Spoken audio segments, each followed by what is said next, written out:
नमस्कार. आज आपण पुन्हा एक नवीन टॉपिक घेऊन येतोय. जो टॉपिक खूप वेळा न्यूजमध्ये होता. असं नाव आहे मित्रांनो, साऊथ चायना सी टेन्शन. की जो दक्षिण चिनी समुद्र आहे, त्या समुद्रामध्ये जो वाद आहे, तो एक वादाचा विषय आपण घेऊन आलो आहे. ॲक्च्युली हा वाद काही नवीन नाही आहे. It's long pending issue. It's long pending issue. Actually आंतरराष्ट्रीय वाद आहे आणि हा वाद खूप कंट्रीमध्ये आपण बघूया पुढे. पण हा रिसेंटली हा मुद्दा चर्चेमध्ये का आला त्याचं कारण सांगतो. इन रिसेंट आशियानची ऑनलाईन मिटिंग झाली होती. आशियानच्या पुढे बोलू आपण. आशियानची जी ग्रुप मेंबर्स आहे यांची ऑनलाईन मिटिंग झाली आणि त्यामध्ये जे मेंबर्स आहेत सो व्हिएतनाम आणि फिलिपिन्स ह्या लोकांनी हा मुद्दा राईज केला होता की साऊथ चायना सीचा. आता हा मुद्दा आपल्या एक्झाम पॉईंट ऑफ कामाचा कसा.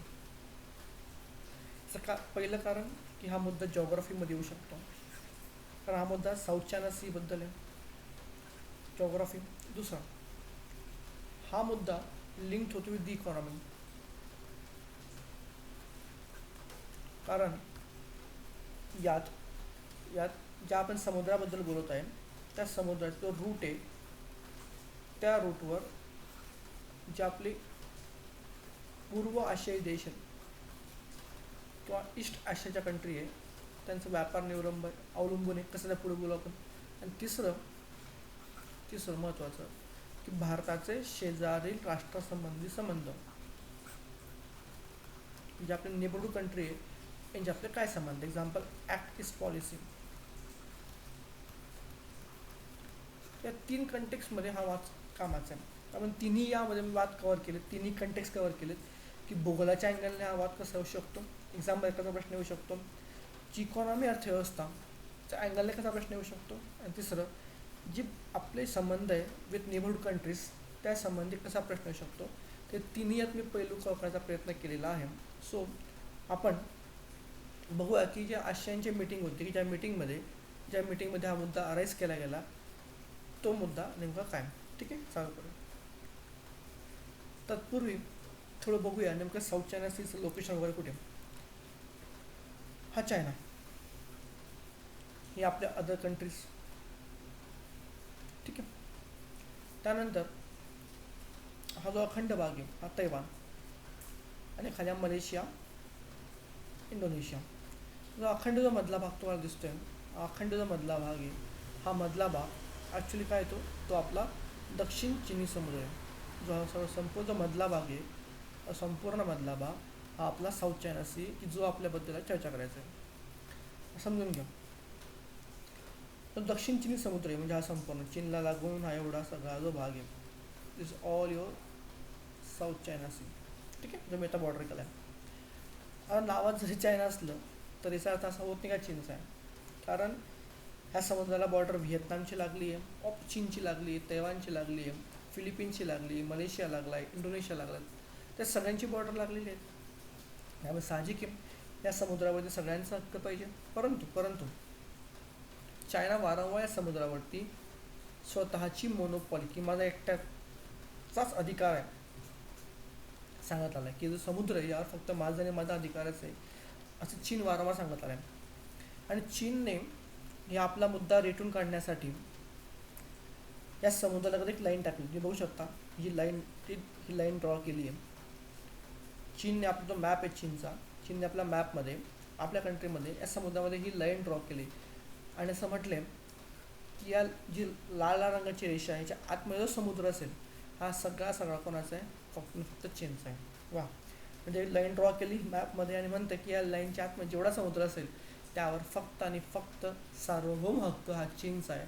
आणि जी लाईन आहे ती आपली एक्झाम पॉईंट ऑफ व्ह्यू कामाची आहे, प्री पॉईंट ऑफ व्ह्यू कामाची. त्या लाईनला म्हणतो आपण 9th dash line. Dash line म्हणजे काय, तुटक रेषा. किती 9वी तुटक रेषा. याचा अर्थ काय, तुम्हाला एक्झाममध्ये प्रश्न आला की सध्या चर्चेमध्ये असलेली 9वी तुटक रेषा टिंबटिंब संबंधित आहे. त्या आन्सर काय की दक्षिण चिनी समुद्रातील चायनाचे वर्चस्व असलेले समुद्र. सो 9th डॅश लाईन काय दाखवते, चीनने काबीज केलेला किंवा चीनने आपला एकाकी हक्क सांगणारा समुद्राचा भाग म्हणजेच काय 9th डॅश लाईन. आणि नाईन्थ डॅश लाईन हे कुठल्या समुद्रावर आहे? यस, तर दक्षिण चिनी समुद्र, साऊथ चायना सी. आता मुद्दा असा आहे की या समुद्रावर चीन आपल्या स्वतःचा एकटा हक्क का सांगतोय? हे कारण असतील. त्या समुद्र याचं काही महत्त्व आहे. बघूयात काय महत्त्व आहे. या महत्त्वाकरता चीन या संपूर्ण समुद्रावर बाकी सगळ्यांचा हक्क डावलून आपला हक्क सांगतोय. एक 2-3 पॉईंट मी कव्हर करायचा प्रयत्न केला आहे. टू बी शॉर्ट आणि कन्साइज प्रयत्न केलेला आहे. पहिला मुद्दा की connecting point between India and Pacific ocean. फार महत्त्वाचा टॉपिक आहे. बघा, या साऊथ चायना सीच्या इथे पॅसिफिक समुद्र आहे, पॅसिफिक ओशन आहे, पॅसिफिक महासागर आहे. आणि इकडे आपला खाली हिंदी महासागर आहे. तर हिंदी महासागर आणि पॅसिफिक महासागर जर यांना कोणी जोडणार असेल तर कोण आहे? आपला दक्षिण चिनी समुद्र. मला कळतंय का की हिंदी महासागर आणि पॅसिफिक महासागर यांना कोण जोडतो? दक्षिण चिनी समुद्र. म्हणजेच काय, जर एखाद्या व्यक्तीला पश्चिमेकडून पूर्वेकडे यायचं असेल व्यापाराकरता, कुठल्या गोष्टी करता, तर त्याला दक्षिण चिनी समुद्रामधून यावं लागतं. आणि म्हणून दक्षिण चिनी समुद्र हा कनेक्टिंग पॉईंट आहे ईस्ट आणि वेस्टचा. आणि म्हणून ज्या देशाचा या समुद्रावरती कंट्रोल असेल तो देश या होणाऱ्या व्यापारावरती कंट्रोल करू शकतो. आणि भविष्यामध्ये जे व्यापाराचं केंद्र असेल ते पश्चिमेकडून कुठे शिफ्ट होणार आता? पूर्वेकडे. आणि म्हणून जर पूर्वेकडे पश्चिम देशांना व्यापार करायचा असेल त्यांना कुठे न्यावं लागणार आहे? From the South China Sea. आणि म्हणून जर चीनचं या समुद्रावर मोनोपॉली असली तर चीन या व्यापारावरती बंधने घालू शकतं, कर लावू शकतं, वसुली करू शकतं, स्वतःची मोनोपॉली क्रिएट करू शकतं, व्यापाराची बंधने घालू शकतं. आणि म्हणून चीनला हा समुद्र पाहिजे. दुसरा पॉईंट, दुसरा याचं महत्त्व असं चीनचं की जगातले जेवढे शिपिंग व्यापार चालतो, जगात जेवढा जहाजाद्वारे मार्ग चालतो, जहाजाद्वारे त्याला 1/3 जो मार्ग आहे कुठून चालतो? हा थ्रू साऊथ चायना सी. जगात जेवढा जहाजाने व्यापार चालतो त्याच्या 1/3 1/3 जो व्यापार आहे हा कुठून चालतो? दक्षिण चिनी समुद्र. आणि म्हणून जर या समुद्रावर कंट्रोल आला तर जगाच्या 1/3 व्यापारावरती कंट्रोल होऊ शकतं. क्लिअर आहे का? कारण जर हा समुद्र चीनकडे आला तर चीन या समुद्र जो व्यापार होतोय जहाजाद्वारे त्या व्यापाराच्या जहाजात टॅक्स लावू शकतो, बंधने घालू शकतो, एक्सपोर्ट इम्पोर्ट थांबवू शकतो, काहीतरी कस्टम टॅक्स लावू शकतो. आणि सगळ्या करता चीनला हा समुद्र पाहिजे.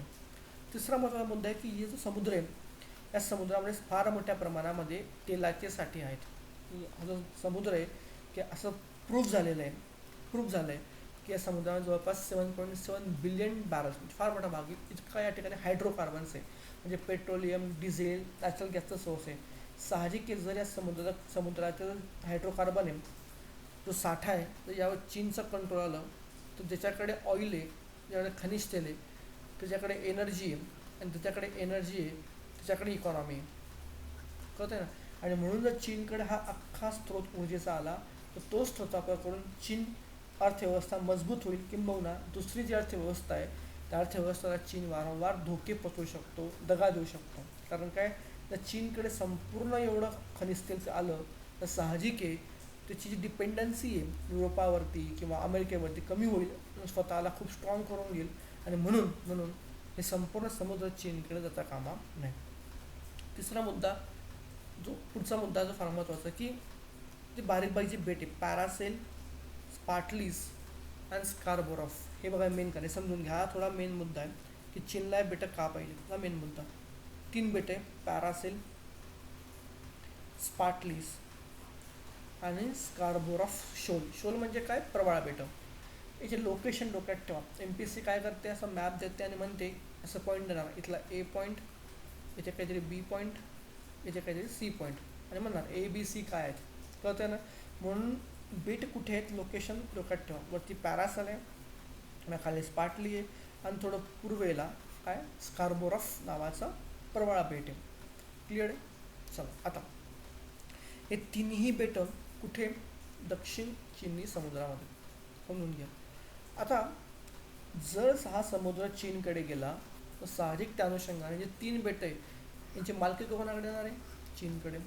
मग चीनला हे 3 बेटं का पाहिजे? तर कारण सांगतो.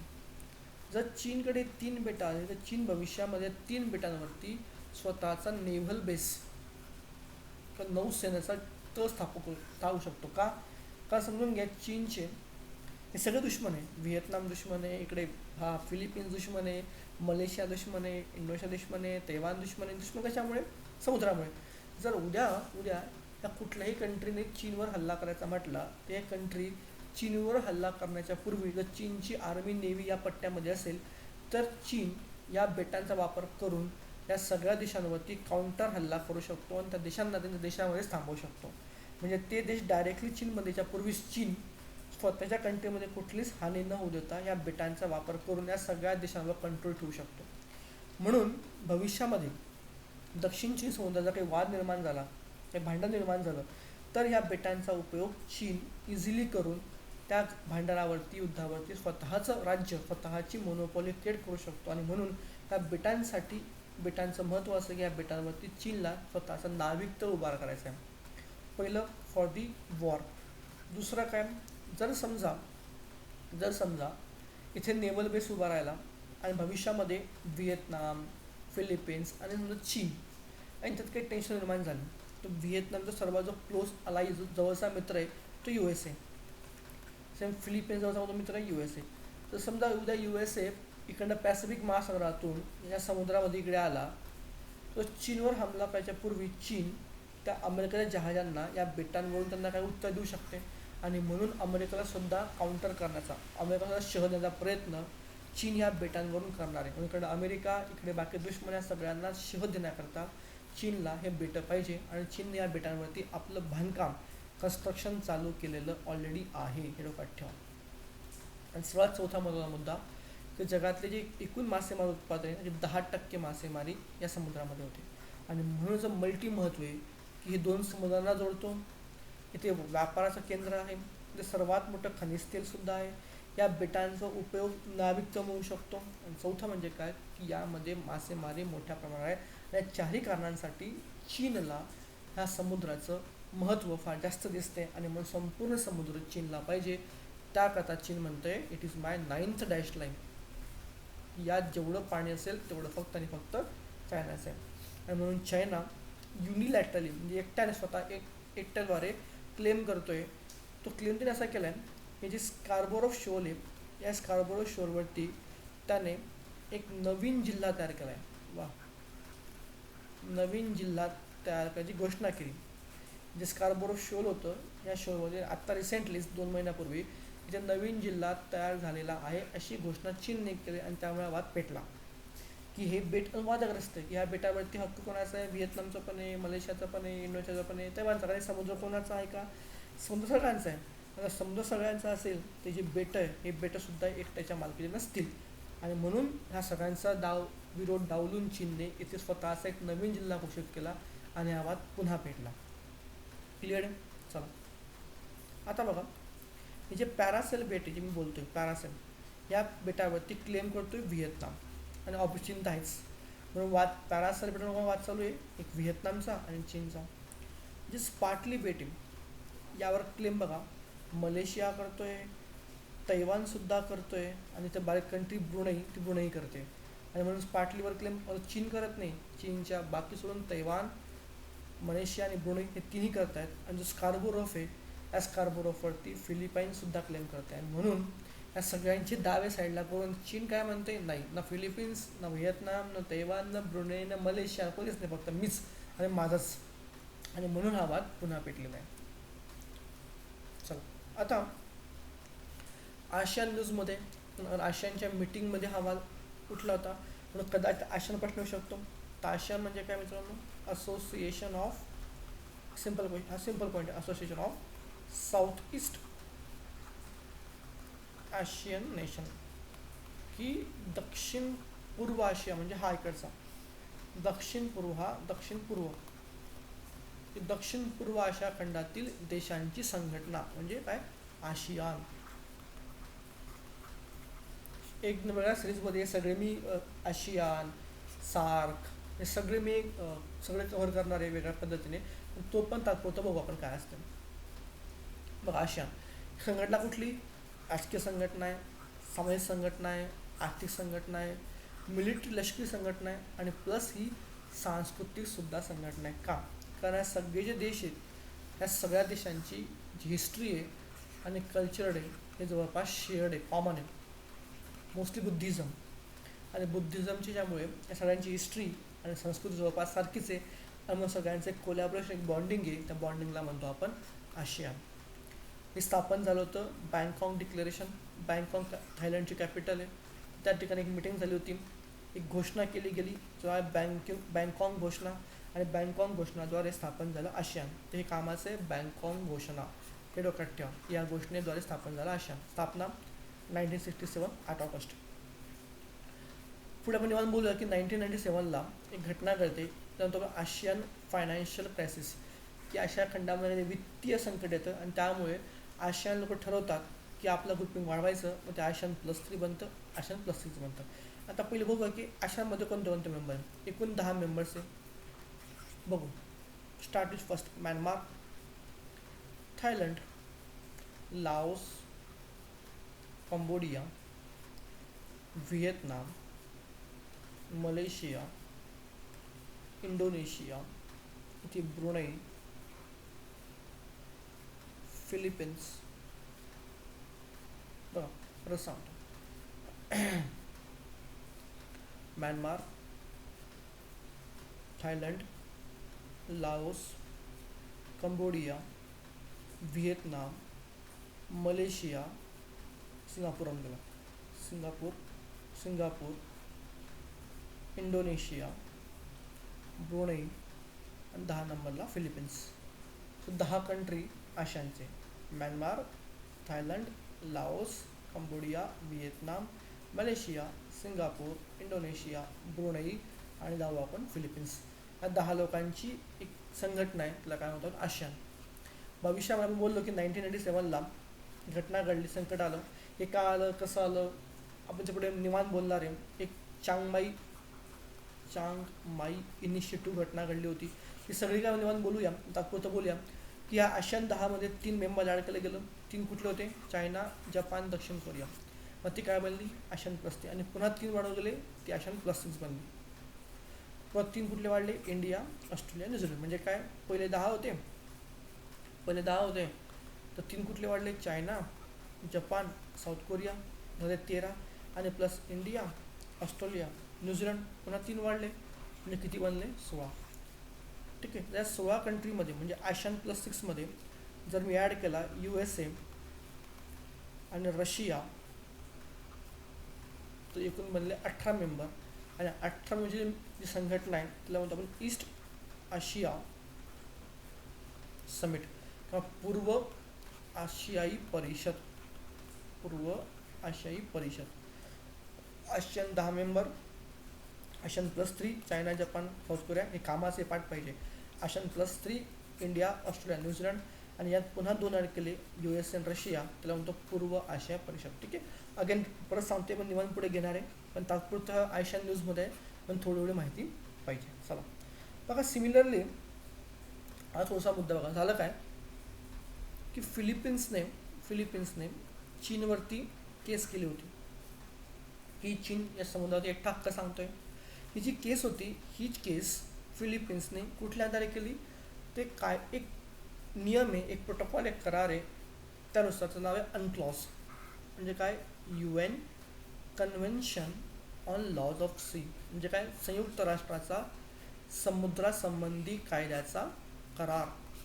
संयुक्त राष्ट्रांचा समुद्राच्या संबंधी असलेल्या कायद्यांचा एक करार, UNCLOS. हे डोक्यात ठेवा. हे फुल फॉर्म कामाचं आहे एक्झाम पॉईंट ऑफ व्ह्यू. म्हणजे याला आपण दुसऱ्यांदा म्हणतो समुद्रासंबंधी कायदा, शॉर्ट फॉर्ममध्ये लॉज ऑफ सीज असं म्हणतात, किंवा UNCLOS. म्हणजे काय? United Nation convention on laws of sea. हा 1982चा आंतरराष्ट्रीय करार आहे, आणि कराराचं उल्लंघन चीनने केलं, म्हणून चीनच्या विरुद्ध फिलिपिन्सने केस केली होती. हा थोडा करार काय, थोडा शॉर्टमध्ये समजू आपण. थोडा शॉर्टमध्ये बघा. समजून काही जमीन आहे, ही जमीन आहे, आणि अख्खा इथून सगळा आपला समुद्र आहे. ठीक आहे. हा समुद्र आहे, आणि असा म्हणायचं समुद्र किनारा आहे, किंवा त्याला म्हणून बेसलाईन. तर जी समजा अशी बेसलाईन आहे माझी, कॉमन पकडा. या बेसलाईनचा आतला जो भाग आहे याला म्हणतो मी इनलँड वॉटर, किंवा आंतर्गिक पाणी. म्हणजे इनलँड वॉटर या काय असतं? आखात, खाड्या, नदींचे प्रवाह, हे सगळं असतं आंतर्गिक पाणी. आणि यामधल्या पाण्याला 100% हक्क त्या देशाचा असतो, त्या देशाला पाणी लागलं आहे. त्यानंतर ही जी बेसलाईन आहे, त्या बेसलाईन पकडा, ही बेसलाईन अशी बेसलाईन.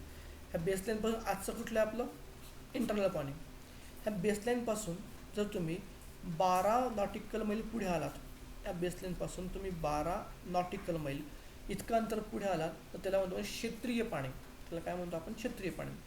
किंवा बेसलाईनपासून समजा 24 नॉटिकल मैल पुढे आलात, त्याला म्हणतो आपण कॉन्टेजियस झोन किंवा लगतचा प्रदेश.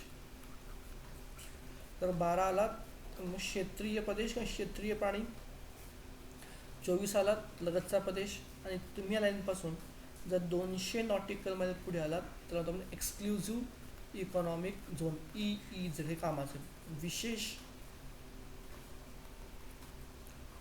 आर्थिक क्षेत्र EEZ, एक्सक्लुझिव्ह इकॉनॉमिक झोन. कळतंय का? म्हणजे बघा हे पाठ पाहिजे बघा. ही बेसलाईन अशी अशी मी पकडली बेसलाईन, अशी माना बेसलाईन आहे म्हणजे मूलभूत रेषा आहे. याच्या आतमध्ये काय असतं आपलं? अंतर्गत पाणी. या तुम्ही तुमचं आपलं स्वतः हक्क आहे, पाणी मी काही करा. ह्या लाईनपासून 12 मैल पुढे आलं नॉटिकल मैल तर काय बनलं? ते क्षेत्रीय पाणी बनलं. क्षेत्रीय पाणी किंवा प्रदेश काही म्हणा. 24 मैल आलात तर लगतचा प्रदेश. जर तुम्ही 200 नॉटिकल मैल आलात त्याला म्हणतो आपण एक्सक्लुझिव्ह इकॉनॉमिक झोन EEZ, विशेष आर्थिक क्षेत्र. क्लिअर आहे? आणि हे जे EEZ आहे यात त्या देशाला अधिकार दिला आहे की तुम्ही या समुद्रावरचं, समुद्रामध्ये जे मिनरल्स आहेत, जी खनिजे आहेत किंवा जी संसाधने आहेत, त्या संसाधनाचा तुम्ही पुरेपूर वापर करू शकता. म्हणजे काय की ज्या देशाच्या बेसलाईनपासून 200 नॉटिकल मैल अंतरापर्यंत जेवढं तुमच्याकडे पाणी, समुद्रात पाणी असेल, त्या संपूर्ण समुद्रात तुम्ही म्हणजे खनिजे, संसाधने सगळ्यांचा तुम्ही वापर करू शकता. त्यावर तुमचा विशेष एक्सक्लुझिव्ह म्हणजे काय, तुमचाच विशेष अधिकार आहे असा हा कायदा म्हणतो. परंतु तुम्ही जर पुन्हा मॅपकडे बघितलं 2 मिनटं, समजा एक मिनिट क्लिअर करतो मी. म्हणजे फिलिपिन्स किंवा व्हिएतनाम, सुद्धा व्हिएतनाम. आता व्हिएतनामचा देश म्हणजे जी काय आली बेसलाईन झाली. आता या बेसलाईनपासून 200 मैल अंतर साहजिक असणार आहे. मग 200 मैल अंतरापर्यंत जेवढं पाणी असणार आहे हे सगळ्या पाण्यावरती हक्क कोणाचा असणार आहे? व्हिएतनामचा. कुठल्यानुसार? United Nation convention on laws of sea यानुसार. आंतरराष्ट्रीय करार आहे, चीनलाही पत्राला मान्य पाहिजे. आणि म्हणून ह्या आता जेवढं पाणी असणार आहे त्या सगळी बेटं किंवा खनिजसंपत्ती या हक्क कोणाचा? व्हिएतनामचा. किंवा हे फिलिपिन्स आहे, इथपासून पुन्हा 200 मैल जेवढं पाणी असणार आहे तर कोणाचा कंट्रोल असणार आहे? फिलिपिन्सचा. सेम मलेशिया, इथून 200 मैल पाणी कोणाचं असणार आहे? मलेशियाचं. समजा तैवान, इथून 200 मैल पाणी कोणाचं? तैवानचं. पण हे सगळं त्यांचे हक्क झुगारून चीन काय म्हणतं? नाही, तुमचा कुठलाच हक्क नाही आहे, फक्त कोणाचा आहे? माझाच आहे. आणि म्हणून चीनने व्हिएतनाम, फिलिपिन्स, तैवान, मलेशिया या सगळ्यांचा हक्क झुगारला की जो हक्क त्यांना या आंतरराष्ट्रीय कराराने दिला होता, अंकन दिला होता. आणि म्हणून फिलिपिन्स आणि व्हिएतनाम हे देश या करारासाठी चीनच्या विरुद्ध गेले होते. अनफॉर्च्युनेटली निकाल असा होता की चायनाने फिलिपिन्स आणि व्हिएतनाम यांचासुद्धा हक्क त्यांना परत द्यावा, परंतु चीनने या कराराचा निर्णय मान्य केला नाही. कारण या करारांतर्गत हा जो करार आहे, हा करार एक सहमती आहे, हा करार लिगली बाइंडिंग नाही. म्हणजे हा करार कायदेशीर बाध्य नाही. म्हणजे तुम्ही जो करार आहे तुम्ही सहमती करा, कॉपरेट करा, पण करार जे लिहिलं आहे तुम्ही ते मान्यच करावं लागतील, तुमच्यावर असं कुठलंच बंधन नाही. म्हणून चीनने केस हारली तरीसुद्धा चीनने दावा झुगारला नाही, कारण हा करार कायदेशीर बंधनकारक नाही आहे. आता एक्झाम पॉईंट ऑफ व्ह्यू तुम्हाला 2-3 कामाची किंवा कराराचा फुल फॉर्म माहीत पाहिजे, वर्ष माहीत पाहिजे, आणि प्लस हे जे 12 मैलला काय असतं, 24 मैलला काय असतं, 200 मैलला काय असतं, हे जोडा लावामध्ये तुम्हाला त्रास देऊ शकतं. त्यामुळे तुम्हाला थोडंफार माहीत पाहिजे. जसा फिलिपिन्स व्हिएतनामचा वाद तसा चीनचा जपानचा वाद चालू आहे. इकडे खाली बघा दक्षिण चिनी समुद्र आहे आणि त्याच्यावरती हा जो मधला आहे याला म्हणतो आपण पूर्व ईस्ट चायना सी किंवा पूर्व चिनी समुद्र किंवा जपानचा समुद्र.